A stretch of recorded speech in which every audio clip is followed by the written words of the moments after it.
میرے اور آپ کے آقا و مولا نے ارشاد فرمایا قیامت کے دن میرے سب سے قریب وہ ہوگا جو کثرت سے میرے اوپر درود پڑھنے والا ہوگا. تو یہ حضور کی قربت کا ضامن ہے درود. تو اس لیے اپنی اولاد کو حضور علیہ السلام پر درود پڑھنے کی ترغیب دو.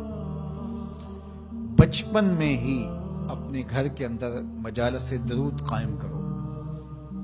روزانہ کی بنیاد پہ ہو تو بہت اچھا، نہیں تو ہر 8 دن کے بعد ایک دن ضرور متعین کر لیا جائے. جمعۃ المبارک کے دن کثرت کے ساتھ درود پڑھنے کی ترغیب دی گئی ہے اور فرمایا اس دن فرشتے حاضر ہوتے ہیں.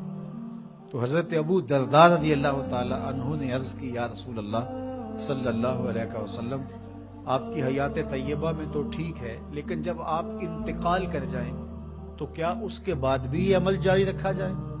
ابن ماجہ میں یہ روایت موجود ہے. تو حضور علیہ السلام نے حضرت ابو درداء سے فرمایا ہاں میرے وصال کے بعد بھی اس عمل کو جاری رکھنا، اور ساتھ ارشاد کیا کہ ان اللہ حرم علی الارض ان تاکل اجساد الانبیاء فنبی اللہ حی یرزق. اللہ نے مٹی پر حرام کر دیا ہے کہ وہ نبیوں کے جسموں کو کھائے. نبی قبروں میں زندہ ہوتے ہیں اور ان کو رزق بھی دیا جاتا ہے. تو کہا کہ یہ میرے بعد بھی میرے اوپر درود کے سلسلے کو جاری رکھنا. تو ایک مومن تو درود کے ساتھ جڑا ہوا ہے، وہ تو درود کے بغیر دن گزار ہی نہیں سکتا. الگ سے نہ بھی پڑھے تو اس کو نماز کے اندر درود پڑھنا ہی ہوتا ہے. درود ابراہیمی تو نماز کا حصہ بنا دیا گیا اور اس کو کثرت کے ساتھ درود پڑھنے کی ترغیب دی گئی. تو درود ایک ایسا وظیفہ ہے کہ جو اپنی زندگی میں جتنا زیادہ شامل کر سکتے ہو اتنا زیادہ شامل کر لو. ویسے بھی درود پڑھنے سے بچوں میں تقدس پیدا ہوتا ہے. بچے پاک دامن رہیں، عفت مآب رہیں، ان کی طبع میں تقدس رہے. آپ چاہتے ہیں، ہر ماں باپ چاہتا ہے. اور پھر دور موجود کے اندر جو فتنے ہیں تو بہت ضروری ہے کہ ہماری اولادیں تقدس مآب رہیں. تو ان کو درود کی ترغیب دو تو اس کا عملی نتیجہ یہی ہوگا کہ ان میں تقدس کا جوہر پیدا ہوگا اور ان کی عصمت کی حفاظت رہے گی. اور درود شریف پڑھنے والے بچے اور درود شریف نہ پڑھنے والے بچے دونوں کی عادات میں فرق ہوتا ہے. درود پڑھنے والوں کی طبع میں رقت، لطافت، نرمی، محبت، شفقت جیسے جذبات پیدا ہوتے ہیں. یہ درود شریف کا عملی نتیجہ ہے. بعض لوگوں کو شکایت ہوتی ہے کہ ہمارے بچے بڑے اکھڑ ہیں، بڑے تند مزاج ہیں، بڑے سخت گیر ہیں. تو اس کا علاج کیا ہے؟ تو اس کا علاج یہی ہے کہ ان کو درود کی تصویر دو. درود اکڑ توڑ دیتا ہے، طبیعت کی تندی نکال دیتا ہے، طبائع کی تلخیاں ختم کر دیتا ہے، محمد عربی کے نام کی مٹھاس پیدا کر دیتا ہے. حضور کا نام شہد سے میٹھا ہے، دل آویز ہے. کھنڈ میں اتنی مٹھاس نہیں ہے، شکر اور گڑ میں اتنی مٹھاس نہیں ہے، شہد میں اتنی مٹھاس نہیں ہے، قند اور نبات میں اتنی مٹھاس نہیں ہے جتنی نام محمد میں رکھی گئی. ان کا نام لبوں پر آئے، میٹھا میٹھا منہ ہو جائے. ان کے بول بہاروں جیسے اور اصحاب ستاروں جیسے. ان سا پیارا اور نہ کوئی، ان سے بچھڑ کے لکڑی روئی. جب وہ سیر کو جایا کرتے سر پہ بادل سایا کرتے. میرے شہر کے ایک پنجابی شاعر ہیں، انہوں نے تو قلم ہی توڑ دیا نا. تینوں سینے دی میں ٹھنڈا کھاں، اگر آپ کا ذوق ہو تو.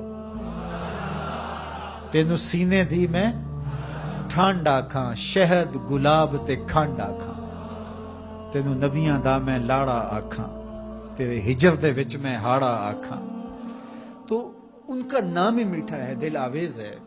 تو درود غصہ ختم کرتا ہے، طبیعت کی تلخی اور تندی مٹا دیتا ہے، اکھڑ پن ختم کرتا ہے. تو آپ اگر چاہیں کہ اولاد اکھڑ ہے تو ان کو کسی طرح درود پہ لے آئیں، درود کی تسبیح ان کے ہاتھ میں دے دیں. تو ان کی طبع میں نفاست بھی آئے گی، ان کی طبع میں لطافت بھی آئے گی، ان کی طبع میں رقت بھی آئے گی، ان کی طبع میں محبت بھی آئے گی، ان کی طبع کے اندر جو ہے وہ لیاقت بھی پیدا ہوگی. درود پڑھنے والا بچہ ذہنی استعداد میں درود نہ پڑھنے والے بچے سے بہتر ہوتا ہے. یہ بھی آپ تجربہ کر کے دیکھ لیں، دو بچے برابر ذہنی استعداد رکھتے ہوں اور ان میں سے ایک بچہ درود پڑھتا ہو اور ایک درود نہ پڑھتا ہو، تو درود پڑھنے والا بچہ آگے ہوگا۔ یہ درود کی برکتیں ہیں، یہ درود کی رحمتیں ہیں۔ تو درود کثرت سے پڑھنا اپنی اولاد کو سکھائیں گے۔ ہفتہ روزہ آپ محافل کا گھر میں انعقاد کر لیجئے اور اس میں صرف دروشی پڑھ لیجئے، تو انشاءاللہ اس سے آپ دیکھیں گے کہ اولاد کو اس کا فرق پڑتا ہے۔ یہ تربیت کا ایک آسان نسخہ ہے اور یہ وہ وظیفہ ہے جس سے تھکن نہیں ہوتی، یہ وہ وظیفہ ہے جس سے طبیعت میں تلخی نہیں آتی۔ کہتے ہیں وظیفہ میں نے پڑھا ہے تو وظیفہ پڑھتے پڑھتے میری طبیعت میں یہ ہو گیا، وہ بعض کہتے ہیں وظیفہ الٹ پڑ گیا۔